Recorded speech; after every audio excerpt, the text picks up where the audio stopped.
Thank you, everybody. Welcome to the June meeting of the Buffalo Fiscal Stability Authority. And our agenda today includes a review of the City of Buffalo's adopted budget, the GAP plan as it relates to the 2024-2025 year, and the adopted budget of the Buffalo City School District. Additionally, the Audit, Finance, and Budget Committee met earlier today to review the final proposed BFSA 2024-2025 budget and the accompanying four-year financial plan, and has recommended this item be approved by the full board. Let's begin today with Executive Director Rowe taking a roll call of the directors. Thank you. Interim Vice Chair Jurasek. Present. Thank you. Secretary Floss. Present. Thank you. Director Sanfilippo. Here. Mayor Byron Brown. Here. County Executive Hohenhart. Here. Thank you. You have a quorum. Thank you. Our first item of business is to approve the minutes from the May 15th, 2024 meeting. Directors can find a draft of those minutes and the accompanying resolution in your board book under tab 2. May I have a motion to approve the minutes? So moved. Okay, second? Second, thank you. Any discussion or comment? Hearing none, all those in favor of approving the minutes say aye. Aye. Aye. Opposed? The minutes are approved. Our next item of business is to review the final adopted budget of the City of Buffalo and the GAP plan as submitted for the 2024-2025 budget year. BFSA reports on these items are provided under tab 3 in your board book, along with the GAP plan submission by the city administration and the Common Council's amendments as made to the mayor's proposed budget. Bryce and Jeanette will review this for us, please. Thank you. Good afternoon. Thank you for giving me the opportunity to address the board today. I will be reviewing the city's adopted budget, which the Common Council amended on May 22nd, and the mayor signed and approved the amended budget on May 28th. The amendments impact both the general fund as well as the enterprise refuse and recycling fund. So we'll be covering both funds this afternoon.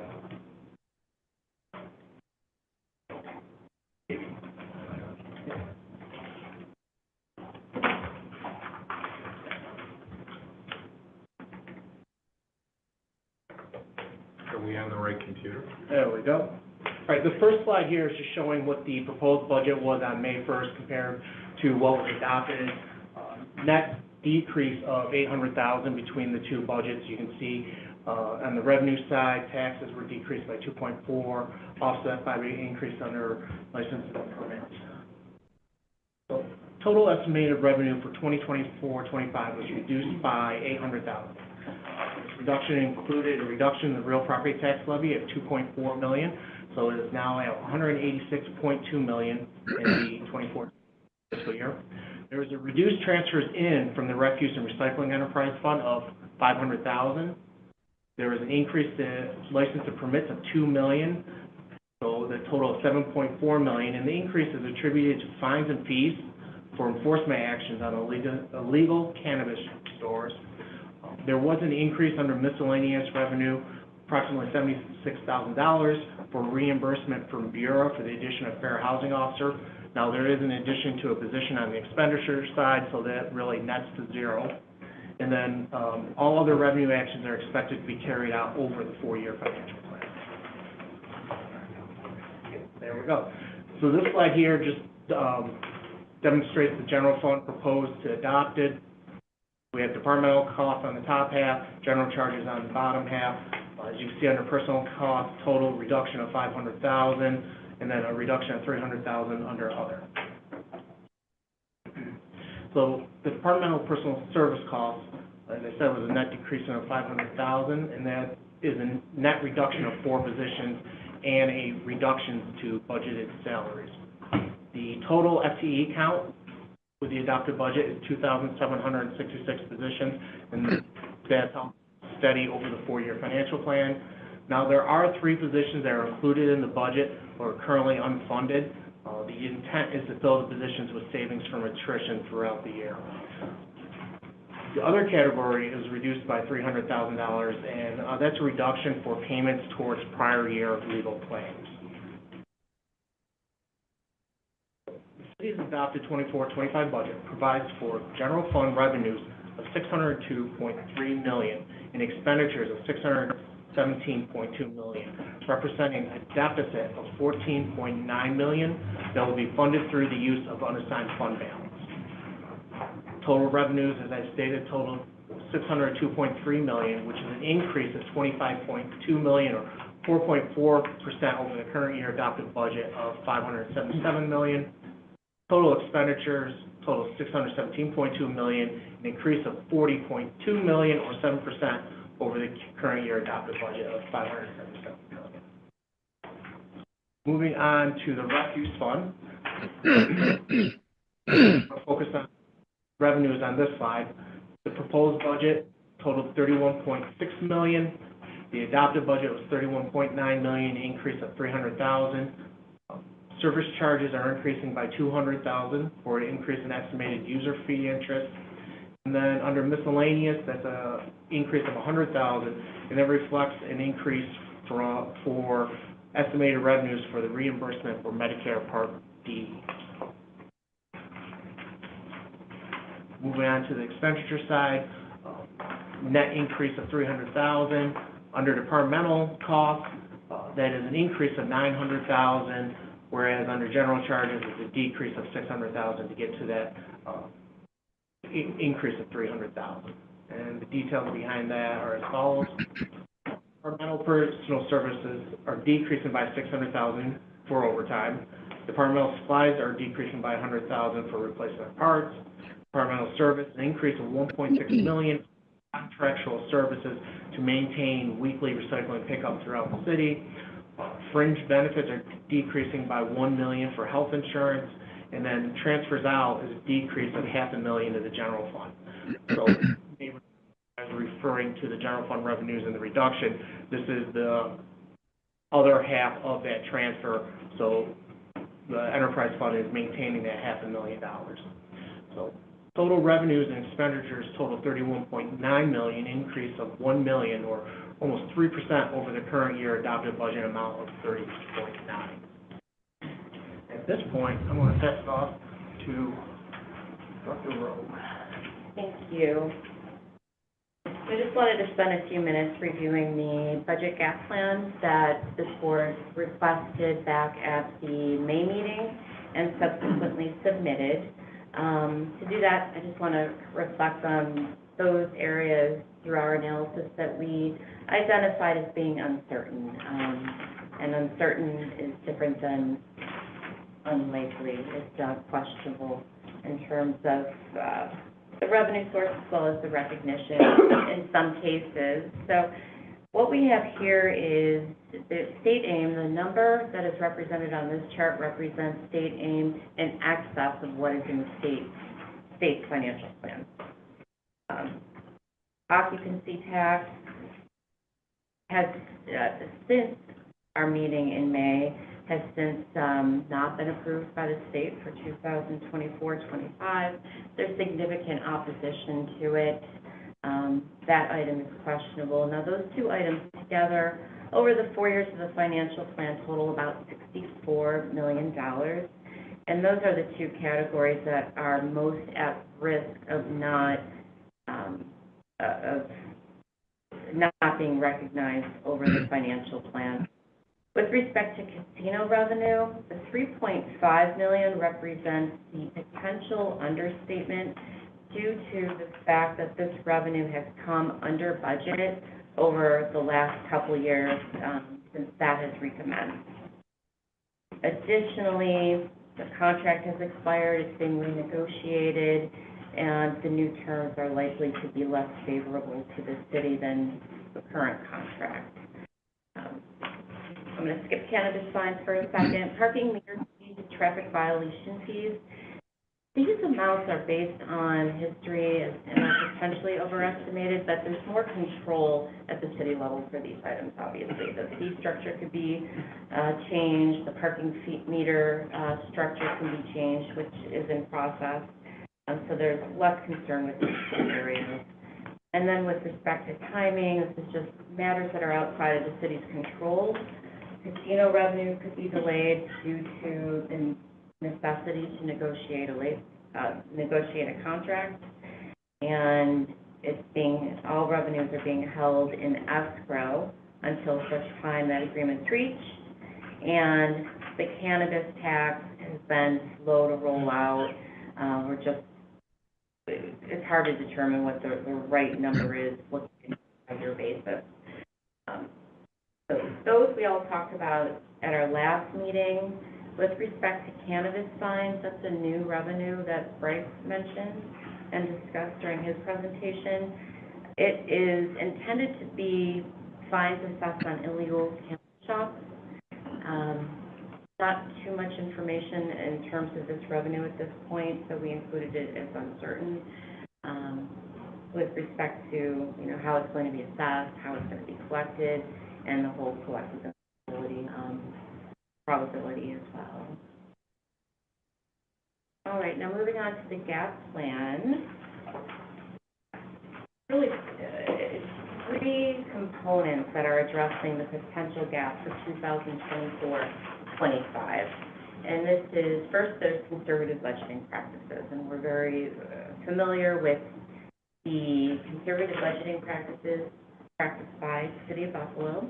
That is estimated to result in approximately $12 million in savings for 24-25.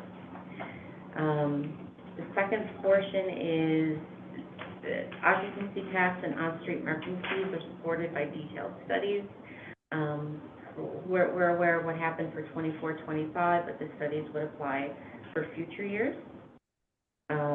It is unknown what the state's going to do with this legislation. I did cite in here again the opposition to it. The third, I guess I'm doing the slide. Thank you.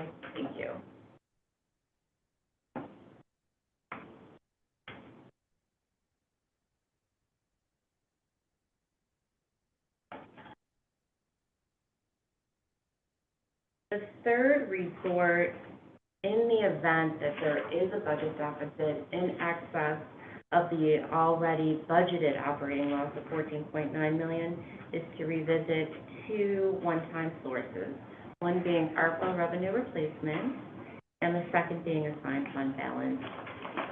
That is consistent with our expectation in terms of what is available to the city this year. The GAP plan did adjust 24-25, but it didn't identify areas to work through potential short out years. So our resolution that's before you today is requesting an updated GAP plan to look at the following 3 years and prioritize additional city revenues and or potential cuts to address the uncertain revenues. And just another reminder regarding ARPA, if that is going to be reallocated, it requires on an act of an independent body being common council, so there's an inherent risk, just to mention on that item. And the 25-28 financial plan will require updating for the modifications made by the common council as adopted. Those modifications are relatively minor, and we know the budget office is working on that. We expect it very soon. Are there any move it to comments or questions at this point? Yes. Thank you. I have a question. With regards, the resolution refers to the 25 through 28 financial plan and references submitting a revised financial plan to address the modifications made to 24-25 plan. Is the authority commenting on this 2025 budget as passed by the council due to the fact that you've identified a number of revenue sources that do not appear or are unlikely during this year. I'm not necessarily seeing that in the resolution.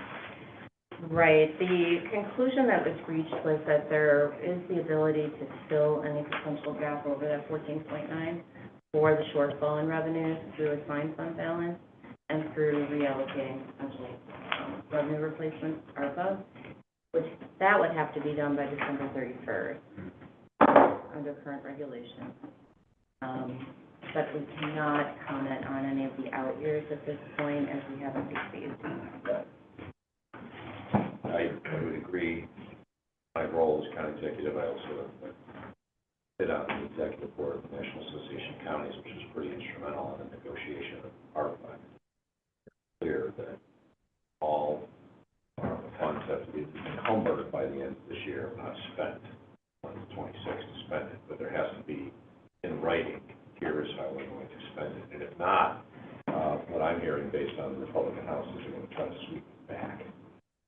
I would suggest to the representatives of the city, including the mayor, if the goal is to use ARPA to fill the gap, let's not give others an opportunity to sweep that. Mayor? No, that's accurate. Our goal is to have all of the ARPA funds encumbered. Obviously, we are aware of the uncertainties, the concerns in the budget, and the ARPA funds are a source of us being able to address some of those concerns. So that is part of our planning. We will have that money encumbered, and those funds encumbered, and certainly will not put ourselves in a position where any money is available to be swept back. Mayor, you're not anticipating any sort of pushback by the common council as relates to these ARPA funds? No, the council now seems to be very well aware of the city's budgetary situation. We have been meeting individually with council members to talk about budget strategies, and so we don't think that there will be any obstacle presented by the council. Okay, so based on that BFSA's conclusion that there's a certain risk that's identified as relies on the common council approval, you don't anticipate any of that? No, we don't. Thank you. Thank you, both. Thank you, Director Claus. Some good news. Based on recent sales tax revenue and the estimate from the city, which is conservative, we think there may be a slight under budget of the amount of sales tax revenue that is to be received by the city of Buffalo. Not only have the numbers come in much better in the most recent period, the only reason we saw a appreciable drop in the first 2 months of this year were related to actions that the county took to basically give a waiver of sales tax on the home heating fuel. And that resulted in that drop earlier in the year, in the drop in the percentage, but since then, numbers have come in very fine, and actually, things continue on that trend. It appears the city of Buffalo actually received more in sales tax this year than what was anticipated and proposed. So good. That is good news. It's always good to hear at least some good news, I think. I think the importance, though, of having the gap plan and having it done publicly here before the control board is important for the common council, for the citizens of Buffalo to understand just how much everyone is working together to try to fix these problems. And as those of us who've been sitting here at the control board for a number of years realize that every year we worry about uncertain revenues and uncertain expenses, so that it's, I think, appropriate for us to do part of the budgeting process. And I'm hoping, given some of the comments people made, that they would realize just how much work is going into making sure that we're not surprised as we go on. I think that's why this resolution to have the next 3 years of the gap plan and have a thorough discussion about it in public so everybody can hear is an important part of the process. Are there other questions, comments? I'll just say, Yes. that I have set up a fiscal sub-cabinet of commissioners, directors, that are meeting on a weekly basis, to go over, expenditures, threats, revenues, to make sure that we are, hitting the goals, the projections that we have set. So that group has been working consistently to go over these numbers to make sure that our strategies for gap closing work as we anticipate. Thank you. And if I, Mayor, if I can add, under the mayor's leadership, we are taking this serious. We did meet with our group this morning, as the mayor just stated, and everyone within our leadership role in City Hall is fully aware of the city's financial situation. We basically informed departments the fiscal challenges the city will face in the upcoming fiscal year. As the mayor stated, the goal is for us to increase our revenues and manage our expenditures and holding everyone accountable to what's in the budget. We understand the concerns from the BFSA in regards to some of the budgeted revenues, but that's based off our analysis. That's where we feel we will push for all of those revenues, and even part of the hotel tax. We still will look into that and hopefully get that approved. We know that's $4 million in the city budget that we didn't include, which means we have $4 million in expenditures. So we do not take this lightly, and we definitely will continue to work with the BFSA and report out the information we need to report out to the public in regards to the city finances. Thank you, and I appreciate you reaching out to us so that if your group has some issues or questions, we're more than happy to work on those, and the sooner we find out if there are issues that you think about, probably the better, if that's good with that. Okay. We have a draft resolution of our overall review of the 25-28 financial plan as provided to you. The financial plan is deemed incomplete as the district's financial plan has not yet been submitted. Also, we are requesting the gap plan be extended to the 3 out years of the financial plan, and a final revised plan be submitted which takes into consideration the changes to the budget during the adoption process. May I have a motion to approve this resolution? Andy? So moved. Okay. Jeanette, second? Second. Second, okay. Any other discussion or comments on the resolution? Seeing none, all those in favor say aye. Aye. Aye. Opposed? Hearing none, the motion passes. The next 2 agenda items are the review of the adopted budget of the Buffalo City School District and the third quarter report, which will be reviewed together. 2 separate reports of these submissions from the BFSA staff are provided under tab 4 of your board book. Nathan, will you review the items with us? Absolutely.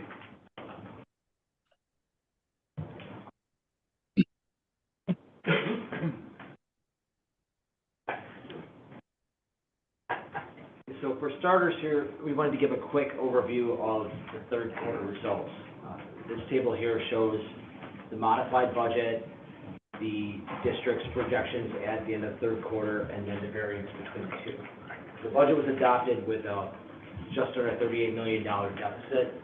The current projection is about $5.7 million, and it's a $32 million budgetary variance. Going to the revenues and expenditures briefly. This shows general fund revenues.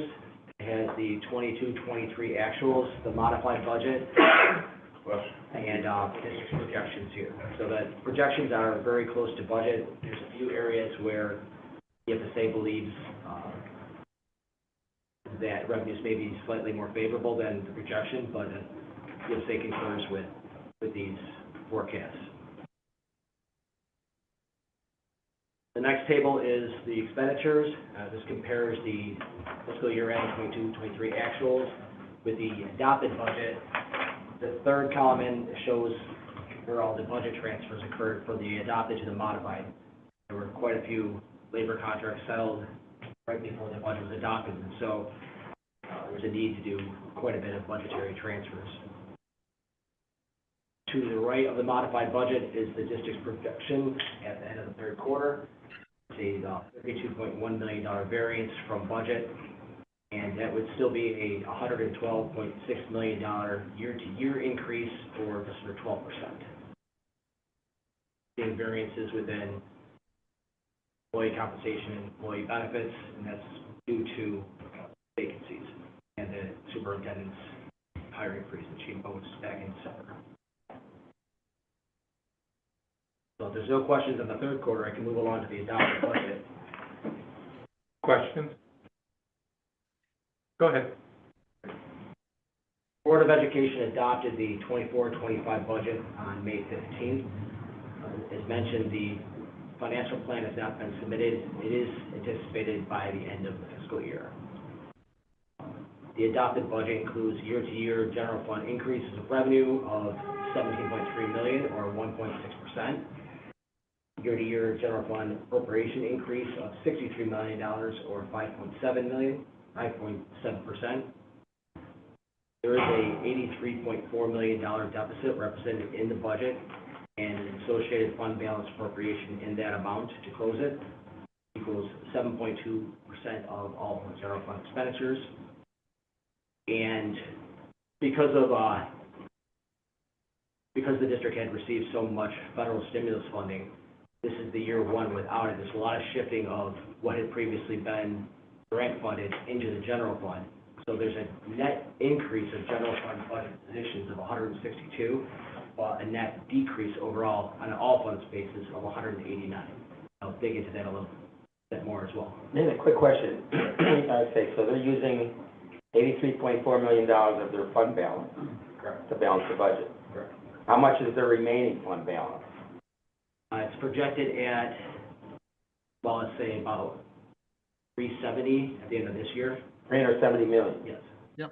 Okay, that'd be always good to point out what they still have available, in terms of, us knowing just how significant they, I'll call it performance, but that even after the $83 million, they still have $370 million of No, what available fund balance?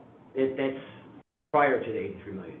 Prior to the 83 Yeah, so the end of this fiscal year, the projection is about just under 370 million. Okay, thank you. And Mr. Barnes, you're on the screen, correct? Yes.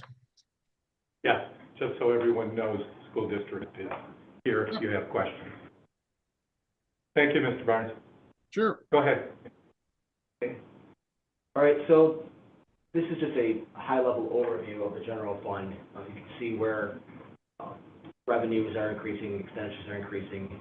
Compares the projection third quarter with the new adopted budget.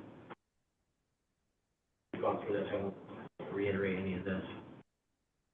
But some of the key observations that BFSA had, the first is that there is a structural deficit present within the adopted budget. Budgeted appropriations exceed the anticipated revenues. The rate of growth in budget appropriations exceeds that of revenues, both in dollars and as well as percentage over the prior fiscal year budget. District opted to continue a lot of the programs which had previously or are currently being federally funded. The dollar amount is an estimate. It's about $47.5 million of what had been included this year by grants is now going to be in general fund next year. That includes program services, contracted services, including summer and after-school programming.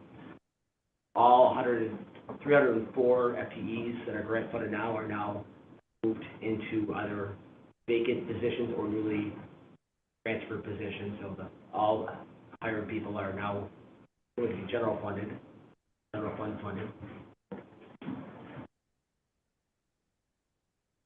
That is a decrease. It was about 90 million in ARPA funding this year, and then next year it's 45.7. So that's, wasn't everything that had previously been funded, but much of that still going to be continued.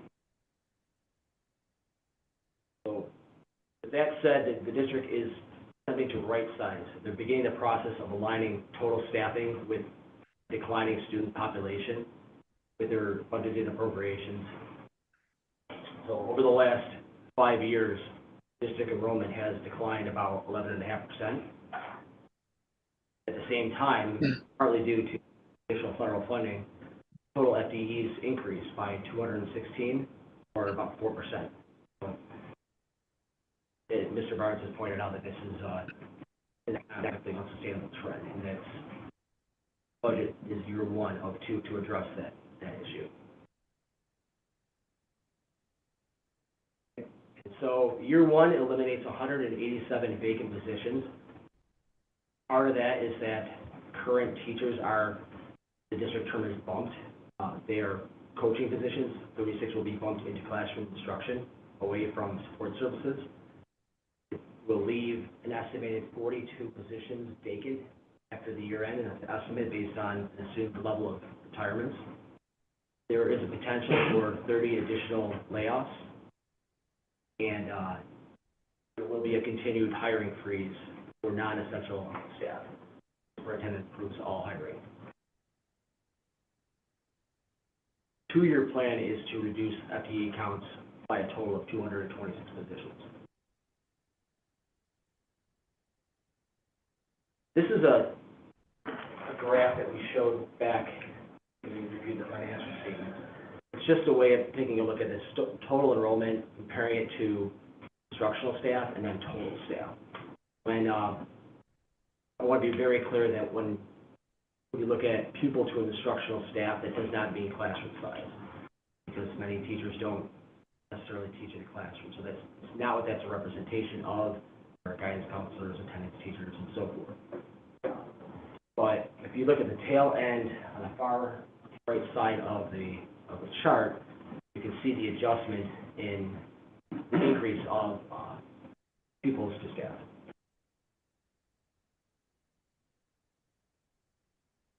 Okay. So over the last I have a question. Yes. In here, it talks about how the population of pupils has declined by 4,667 pupils, 13.7%. So the budgeted positions have increased by 418 FTEs, 7.9%. How many FTEs are there currently, and how many were there prior to COVID? Do you have that number? I don't have the exact number. I can tell you. Thanks, Jim. Prior to COVID, it was about 5,800 total FTEs. With these cuts, it'll bring it down to about the same number. In between there was the huge increase up to over 6,100 positions. So it's the first step of a two-step process to at least get it down to the pre-COVID levels. Second step is to address them even further for the enrollment declines. Thank you. While we've got you there, Jim, can I just ask a question about the mix of students? Because obviously they're not all equally dependent upon each classroom. What are your concerns or about the mix of the students that you have in the different grades and the ability to reduce the number of classrooms and therefore the number of teachers? That's a great question. In the 24-25 budget, we eliminated 30 classrooms at the elementary school levels. And these were all very data-driven decisions based within our school-based budget process. So we reduced 30 classrooms at the elementary level, all strictly based on enrollment declines. And then we took 36 coaching positions, which are teachers that do not have contact with the children, and eliminated those positions. They were allowed to bid back to be teachers in classrooms. The second component of that, though, we have an extremely high population of special needs and English language learners. Those populations do require more resources than a typical gen ed student. So we have to factor all that in. Nothing was done with a hatchet. It was rather surgical, but we know we need to do more. So just as a comment, I suggest that having the 3-year gap plan becomes critically important as you go through these, so we can have discussions before you implement the budget as we look through all of this. Can I just have a clarification? Yes, go ahead. These 36 coaching positions that are being bumped to classrooms, are they for sports or athletics? Oh, no. Coaching is also an educational curriculum position title where they coach the teachers. And we've eliminated those positions from our district. Now, the individuals who occupied them, depending on their circumstances, may be able to bump back to the classroom. If not, Okay, they no, would be subject to layoff. No, I was just curious as to the impact on the athletic programs based on, being considered coaches. Oh, So I didn't know if it was impact on the athletics of the Buffalo Public Schools.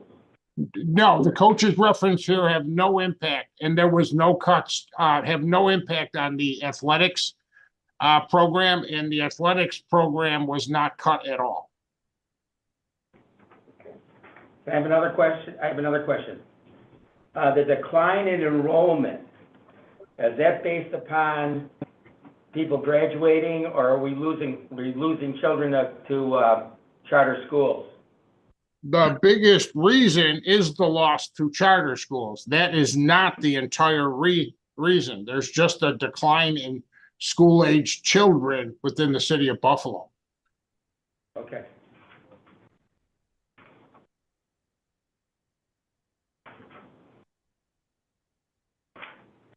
Hey, Sure. Thank you, Jim. You're welcome.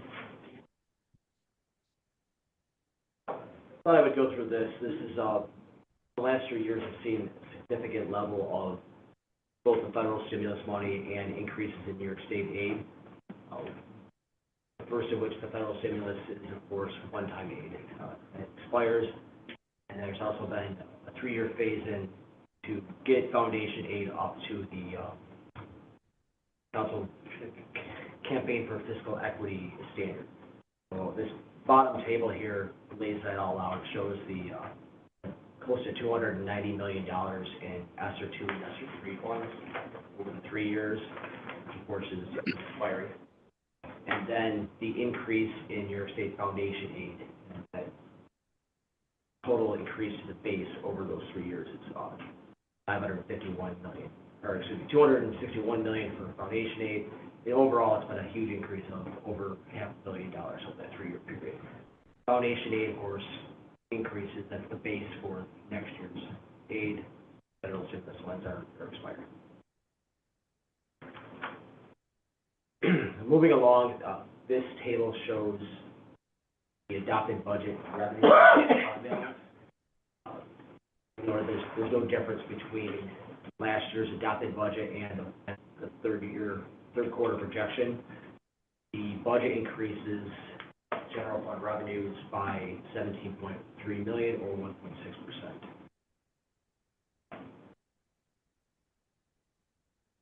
This shows general fund expenditures in the main categories. The increase is more substantial, $3 million or 5.7% overall. And a large portion of that is this year's budget, plus what has been moved in from grants into the general fund.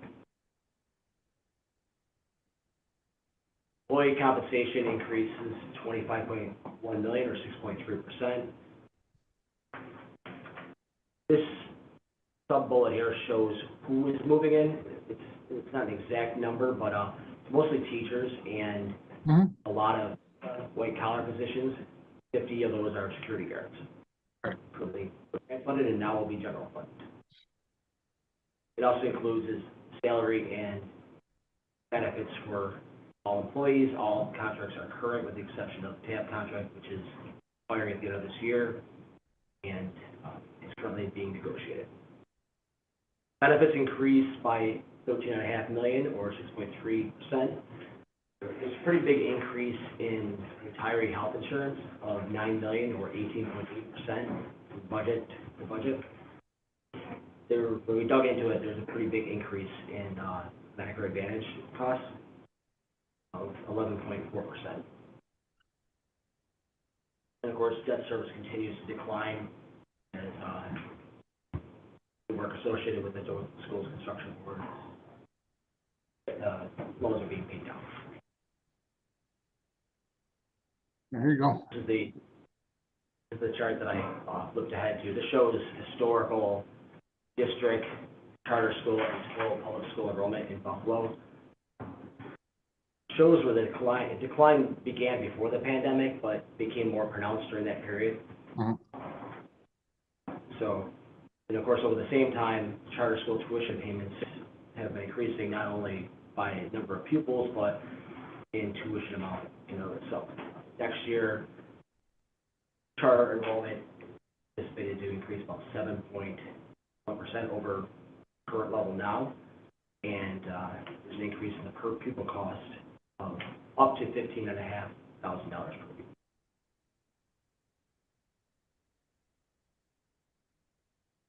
Transportation expenditures are going up slightly by just under $1 million. This has been a big area of variance over the last few years because of the pandemic and the disruption on the school district. This level of budgeted transportation services is a much more traditional budgeted amount, and it shows the impact of the district shifting from the three bell times to the 2 bell times. So there were savings associated with that. One of the benefits from the BTF contract. And then this reserve for contingency is a very low amount. It's only about $3 million in the budget, but I show it because it has changed so much from the prior year budget. This is a way that the district is able to use reserve contingency in the current year budget, then reallocate out through budget transfers into all the areas where they need it, with all the settled contracts. It's a very minor budget item, but because it changed so much, I wanted to show it there. And all other expenditures, this is increasing just over $25 million or 16.3%. Big area of increases out of these are the contracts. First one was the contracts for the operating engineers. We reviewed that contract in the current year. And then contracts miscellaneous is increasing by a substantial 32.6%. That's a lot of the contracts that just moved from and then what make right now is so. That concludes my review. Thank you. So overall, the budget as presented by the district, it is balanced. It does use a significant amount of fund balance of $83.5 million, which is a non-recurring source of funding. In order to continue certain programs that were funded with program-related federal stimulus, it's necessary, to use fund balance in the next year to fund these programs. And then, as Nathan mentioned, rate sizing is really a key component of our review and what the district's doing to address the structural imbalance.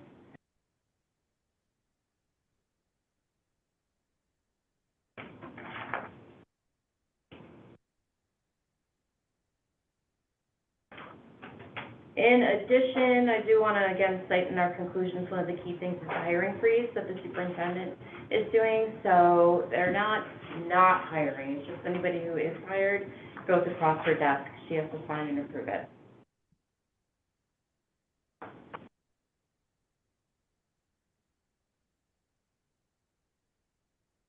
a new clicker. And then finally, I'm not gonna talk about right sizing again, but that is really instrumental in terms of what the district is doing to address the structural deficit. And that's why I think it's important that we have the gap plans for the next few years going out in the financial plan, to be able to have a good discussion and to help wherever we can with recommendations on all of that. Are there any other questions or comments on the school district? Yes, this is Director Jeanette. Mr. Burns, in order to do a right size, and that was, I think, a term you have used. Yes. And shrink that gap between student head count and staff, classroom and non-classroom staff head count. In order to right size and collapse that gap, you told us recently that one of the gosh darn problems in the past was that separate school principals would each submit their needs list to Central, and Central would do their damnedest, their best to fund the principal's needs. Which of course, across time, led to that divergence. That is to say, overall, student count down, budget numbers up. So you said that was sort of one of the mechanisms, one of the problems inside of budgeting. Yes. And the simple question I have is, how have you corrected that so that the numbers, how should I put it, so that the trend lines, student count and overall staff count, that they mirror instead of diverge? Yeah. So how have you, it was a flawed mechanism in your analysis. Have you made progress in, what progress have you made? Yeah, well, I think we have. And that problem, as you so succinctly described, was exacerbated by the ARP-ESSER funding. But as a slight nuance to that, the ARP-ESSER funding was supposed to be devoted to learning loss and social and emotional needs, which meant more teachers, in our world, and more guidance, attendance, social workers, and psychologists. But they were supposed to be short-lived. But anyway, that ARP-ESSER funding and environment engulfed the district's culture, and it made those requests from the principals, I wouldn't even describe them as needs, I'd describe them as wants. Yeah, okay. And I think this year, we really use the end of ARP-ESSER and the communication of its implications on our finances very well. I think the superintendent did a phenomenal job communicating that throughout the budget process, whereby we did not take additional requests from the principals in this budget. Thank you. I have a question. County Executive. Oh, I'm sorry, Mark, go first. Thank you. I'm, like others, a little concerned about the use of the fund balance and seeing the dramatic increase in fund balance without having any understanding of what the future years bring, the out years, and what would be gap closers then. Very rarely do you see a gap closer, for example, uses fund balance decrease in future years. And considering with the proposed reduction that the superintendent has come up with to approximately the same headcount of FTEs prior to COVID, and now with an $83 million fund gap, let's assume the fund gap does not increase at all. $83 million is still a significant portion of the budget and would require nearly 400 to 500 positions to be eliminated. Right. unless there's more revenue that comes in from other sources, which don't seem to be the case. So I guess the question I'm gonna ask is the gap closure out years that this board is expecting to receive by the end of this school year going to have significant job cuts associated with it, or is it going to be based on revenue increases that are unforeseen? Right, great question. It will not be based upon revenue increases. In the updated four-year plan, you'll see school closings or consolidations, and you will see retirements of up to 300 next year. And why we're so confident in that, it is the third year of the new BTF contract. There are hundreds just waiting to get that third year, and they will be out the door. Those retirements the majority of them will not be filled. And there will be school closings. Thank you. Thank you. Director Sanfilippo? Yeah, Mr. Barnes, I want to go back to the charter schools for a minute. Yep. Are there any outstanding bills that the charter schools owe the district as it relates to the number of students you're being billed for versus the number of actual students they're actually teaching? That's a great question. The charter billing is based upon actual student counts every 2 months, which we pay them, and then we pay a premium for the special ed students there. The only outstanding invoices due from them are at the end of the year. We will bill them back for sped services that we perform as opposed to their staff. They probably owe us $3 million. Then there's an annual reconciliation of those bi-monthly invoices where we true everything up and perform audits. That will often result in another $2 to $3 million that they owe us. Okay. No, I'm sorry, go ahead. Yeah, they go to the state and miscommunicate to the state that those monies are not owed. And then we're involved in these three-way conversations. And it might be frank, but it's truthful, where the charter schools are misrepresenting what they owe us to the state. And the state is allowing them to delay the payment of those bills. All right, so how often do you guys reconcile the district's invoices to determine how much that they owe you on a continuous basis? In other words, if you tell them that they owe the district $6 million, before they would submit a check, they go to the state education department? Correct. To see whether or not. Yes. And then what happens? Then the state will either give them cover to not pay us, and if we take it out of the next monthly payment due, they can even intercept that amount to recover it for the charters from our other aid payments. The deck is staked against public schools. Who represents the school district in Albany when confronting the state education department? All of our representatives are aware of this situation. All right. How much do they owe you right now? I'll get you that exact figure, but I would say probably $3 million. Okay. Thank you. No one ever talked about. Right. Any other questions or comments? Okay. Nathan, thank you.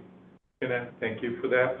The final item of business is to affirm the recommendation of the Audit, Finance, and Budget Committee to approve the BFSA's 2024-2025 budget and the 2025-2028 financial plan.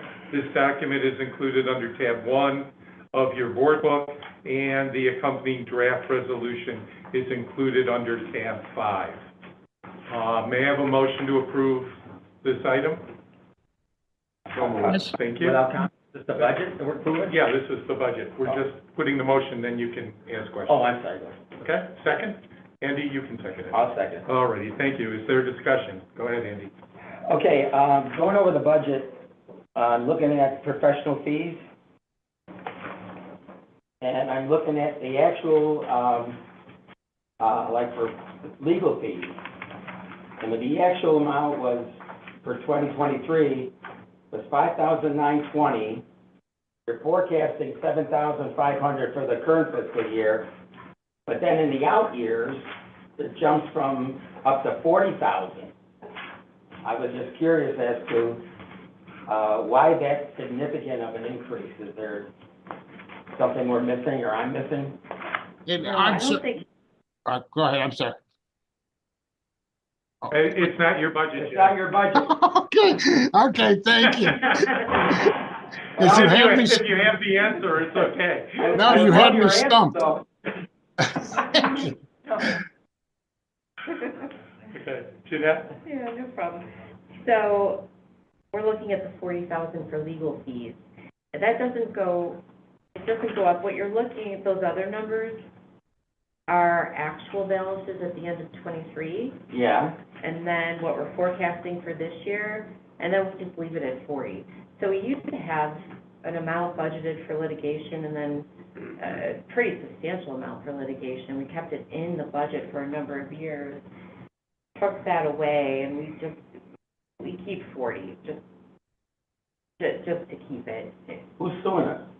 Right now, that's why we just have 5,000 for litigation, it's just a budget placeholder. Okay, no, I was just looking at the actuals versus then what you're projecting on the out years. It jumps to $40,000, and I didn't know just what type of legal fees we anticipate in the out years. And then, you know, same thing with other professional fees. The actual was $42,000. The forecast for 23, the forecast for 2024 is 10. And then on the out years, it spikes up to 60,000. And I didn't know what are we talking about in the way of other financial fees, because I know the accounting firm is like 14, 18, or 16, or 17, or whatever. Right. But how are we jumping from 42,000 down to 10 for the forecast, and then up 60,000 in the out years?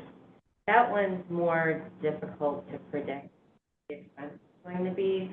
There's a certain amount that we allocate for things like our OPEB actuary costs, Okay.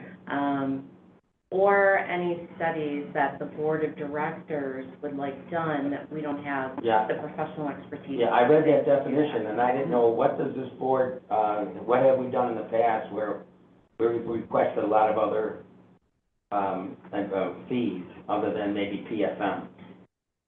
I'd say PFM recently. In the past, we've had groups come in and analyze OPEB and talk Okay. about different funding mechanisms for OPEB. Okay.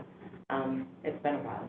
Okay, but this isn't just financial, I don't see, we got accounting and audit, but I don't see financial advisory or bond lawyer or any of that kind of stuff. That's where that would go. Okay, so is there any specifics on how much we pay PFM We pay PFM per study, per study?